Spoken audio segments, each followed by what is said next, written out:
আসসালামু আলাইকুম। আজকে রান্না করব হচ্ছে করলা দিয়ে কই মাছ দিয়ে চচ্চড়ি। হাতে মেখে তরকারির স্বাদ কিন্তু একদমই আলাদা হয়। মানে আমি মনে করি এমনি রান্না করার থেকে হাতে মেখে যে কোনো সবজি বা যে কোনো কিছুই করে না কেন, ছোটো মাছ বড় মাছ, সেটা অনেক বেশি টেস্টি হয়। আর আজকে করলাগুলো ছিল ফ্রোজেন, আমি ফ্রোজেনটা দিয়েই রান্না করতেছি। আলু এবং করলা কুচি একটু লম্বা লম্বা করে কেটে নিয়েছি, তারপর হচ্ছে বেশি করে পেঁয়াজ দিয়েছি, পেঁয়াজের পর হচ্ছে লবণ স্বাদ মতো দিয়েছি, হলুদের গুঁড়া, আর ঝালটা যেহেতু আমি কাঁচা মরিচ দিইনি তাই মরিচের গুঁড়াটাই একটু বাড়িয়ে দিলাম। তারপর হচ্ছে একটা বাটা মশলা এখানে দিয়েছি, এখানে পেঁয়াজ আদা রসুন ধনিয়া এবং জিরা সব কিছু একসাথে ব্লেন্ড করা ছিল, সেটা দিলাম। দেওয়ার পর হচ্ছে পরিমাণ মতো তেল দেওয়ার পর এটাকে ভালো করে মেখে নিতে হবে। আপনার যত রাগ ক্ষোভ যা কিছু আছে সব কিছু হচ্ছে মাখার সাথে মিশিয়ে মাখবেন, তাহলেই দেখবেন এই মাখাটা অনেক বেশি ভালো হয়। তো দেখতে পাচ্ছেন আমি একদম মাখতে মনে হচ্ছে যেন এটা কাঁচাই খাওয়া যাবে, এরকম আর কি। যেমন হচ্ছে কাঁচা আম চটকে মাখি আমরা, সেম ওরকম করে মাখবেন। তো মাছটা প্রথমে দিবেন না, তাহলে কিন্তু মাছের কাটা ফোটার সম্ভাবনা থাকে। তারপর হচ্ছে আমি 4 টুকরো মানে 2টা মাছ নিয়েছি, কই মাছ 4 টুকরো করে নিয়েছি।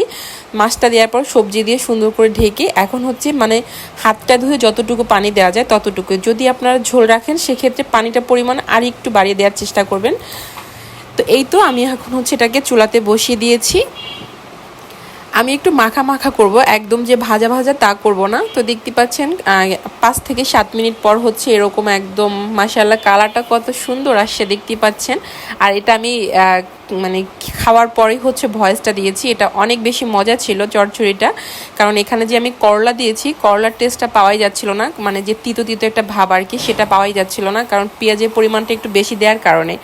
তো এই তো সুন্দর করে হচ্ছে ঢাকনা বন্ধ করে আরও কিছুক্ষণের জন্য রেখেছিলাম, কারণ এই যে হালকা হালকা একটু পানি দেখা যাচ্ছে, আমি এটাকে আর একটু ভাজা ভাজা করব।